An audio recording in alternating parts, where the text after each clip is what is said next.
कुछ जराइम सिर्फ पुलिस फाइलों तक महदूद नहीं रहते, वो आहिस्ता आहिस्ता पूरे माशरे के लिए एक खौफनाक सवाल बन जाते हैं। अनमोल उर्फ पिंकी का केस भी अब एक ऐसा ही मुअम्मा बनता जा रहा है, जिसमें हर गुजरते दिन के साथ नए राज, नए किरदार और नए इंकिशाफात सामने आ रहे हैं। पहले ये मामला सिर्फ कराची में मंशियात फरोशी के एक मुबैना नेटवर्क तक महदूद समझा गया, मगर अब तहकीकात का दायरा लाहौर, इस्लामाबाद और दीगर शहरों तक फैलता दिखाई दे रहा है। कभी इसकी गिरफ्तारी की जगह पर सवाल उठते हैं, कभी पुलिस अफसर से मुबैना शादी की खबरें सामने आती हैं, कभी इसके भाइयों के जराइम ज़ेरे बहस आते हैं और कभी उसके मुबैना वीआईपी रवाबित अवाम को हैरान कर देते हैं। यही वजह है कि अब ये केस सिर्फ एक जराइम पेशा खातून की गिरफ्तारी नहीं, पाकिस्तान में मुनज़्ज़म मंशियात नेटवर्क्स, ताकतवर रवाबित और कानून नाफिज करने वाले इदारों के अंदर मौजूद मुमकिना खामियों पर एक बड़ा सवालिया निशान बनता जा रहा है। इब्तदाई तौर पर पुलिस की जानिब से ये मौक़िफ़ सामने आया कि अनमोल उर्फ पिंकी को कराची के इलाके गार्डन से एक मुश्तरका कार्रवाई के दौरान गिरफ्तार किया गया, जहाँ से मुबैना तौर पर कोकेन, आइस, मुख्तलिफ केमिकल्स, असला और मंशियात की तैयारी में इस्तेमाल होने वाला सामान बरामद हुआ। पुलिस के मुताबिक वो कराची में एक मुनज़्ज़म नेटवर्क चला रही थी और उसके खिलाफ 2021 से 2024 तक मुख्तलिफ मुकदमात दर्ज थे। बाज़ रिपोर्ट्स में ये भी कहा गया कि उसके खिलाफ मंशियात से मुतल्लिक कम अज़ कम 10 से 14 मुकदमात मौजूद थे, लेकिन अगले ही रोज़ कहानी ने नया रुख इख्तियार कर लिया। मुख्तलिफ मीडिया रिपोर्ट्स और तफ्तीशी ज़राए ने दावा किया कि असल गिरफ्तारी लाहौर में हुई थी। ख़ास तौर पर लाहौर के इलाके नवाब टाउन और डिफेंस का नाम सामने आया। बाज़ इतलात के मुताबिक हसास इदारे ने व्हाट्सएप लोकेशन ट्रेस करके उस तक रसाई हासिल की, जिसके बाद उसे लाहौर से कराची पुलिस के हवाले किया गया। यही वो इंकशाफ था जिसने सबको हैरान कर दिया, क्योंकि ऐसा दावा भी सामने आ चुका है कि पिंकी लाहौर में बैठकर कराची का पूरा नेटवर्क चला रही थी। तफ्तीशी हुकाम के मुताबिक उसका मुबैना नेटवर्क इंतहाई मुनज़्ज़म अंदाज में काम करता था। पुलिस का कहना है कि मंशियात की सप्लाई सिर्फ आम इलाकों तक महदूद नहीं थी, बल्कि डिफेंस, क्लिफ्टन और पोश इलाकों तक उसकी रसाई थी। बाज़ रिपोर्ट्स में दावा किया गया कि तालीमी इदारों, पार्टी कल्चर और हाई प्रोफाइल हलकों तक भी इस नेटवर्क की रसाई मौजूद थी।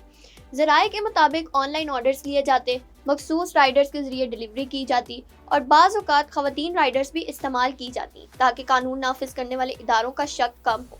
तहकीकात में सामने आने वाला सबसे बड़ा और चौंका देने वाला पहलू उसकी ज़ाती ज़िंदगी और 2 शादियों से मुतल्लिक दावे हैं। रिपोर्ट के मुताबिक पिंकी की पहली शादी एक ऐसे शख्स से हुई थी जो बैरून मुल्क, ख़ास तौर पर मलेशिया में मुकीम बताया जाता है।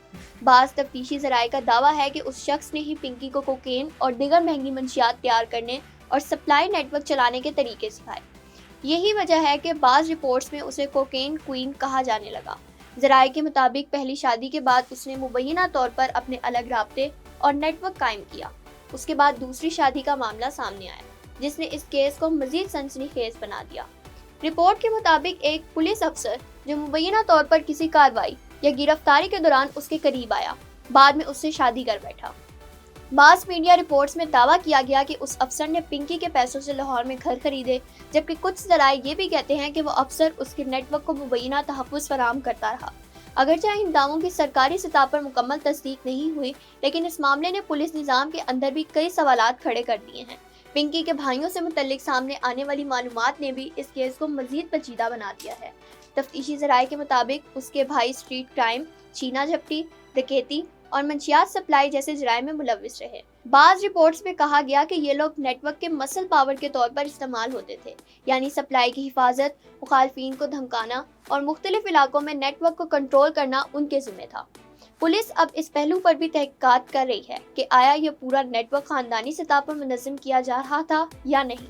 अगरचे इन इल्ज़ामात की मुकम्मल अदालती तस्दीक का हाल नहीं हुई, लेकिन मुख्तलिफ तफ्तीशी ज़राए मुसलसल इन रवाबित की निशानदही कर रहे हैं। तहकीकात के दौरान पिंकी के mobile phones, social media accounts, call record और चैट डाटा से भी कई हैरानकुन मालूमात सामने आने का दावा किया जा रहा है। बाज़ रिपोर्ट के मुताबिक उसके फ़ोन से अहम शख्सियात के साथ राब्तों, खुफिया ऑडियोज़ और मुबैना माली लेन देन से मुतल्लिक मालूमात मिली हैं। पुलिस ज़राए के मुताबिक वो रवायती तरीकों के बजाय डिजिटल ऐप्स, खुफिया नंबर्स, व्हाट्सएप और ऑनलाइन ट्रांजैक्शन इस्तेमाल करती थी, जबकि अदायगियों के लिए बाज़ औक़ात जदीद डिजिटल तरीके भी इस्तेमाल किए जाते थे। ये केस उस वक्त मज़ीद मुतनाज़ा बन गया जब अदालत में पेशी के दौरान उसकी वीडियो और तस्वीर सोशल मीडिया पर वायरल हुई।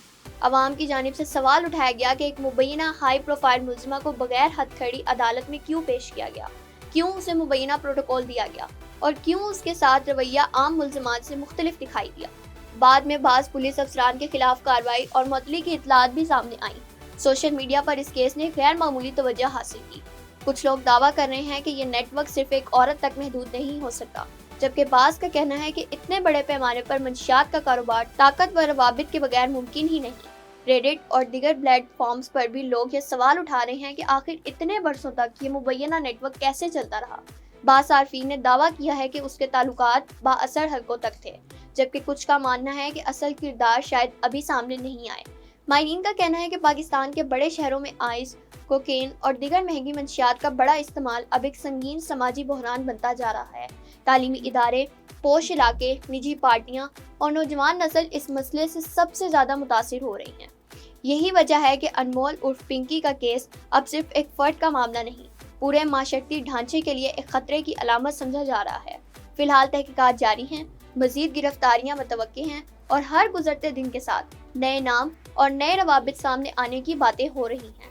پولیس حکام کا کہنا ہے کہ ابھی اس کیس کے کئی پہلو پر کام جاری ہے، جبکہ ذرائع کے مطابق آنے والے دنوں میں مزید بڑے انکشافات بھی سامنے آ سکتے ہیں۔ اور شاید یہی وجہ ہے کہ اب لوگ صرف یہ نہیں پوچھ رہے کہ پنکی کون ہے، بلکہ اصل سوال یہ بن چکا ہے کہ آخر اس مبینہ نیٹ ورک کی جڑیں کہاں تک پھیلی ہوئی تھی، کون لوگ اس کے ساتھ کھڑے تھے، کون اسے تحفظ دے رہا تھا، اور آخر کتنے راز ابھی بھی باقی ہیں جو آنے والے دنوں میں سامنے آئیں گے۔ یہ کیس ابھی ختم نہیں ہوا، ہر نئے دن کے ساتھ ایک نیا انکشاف سامنے آ رہا ہے، اور شاید اصل کہانی ابھی بھی باقی ہے۔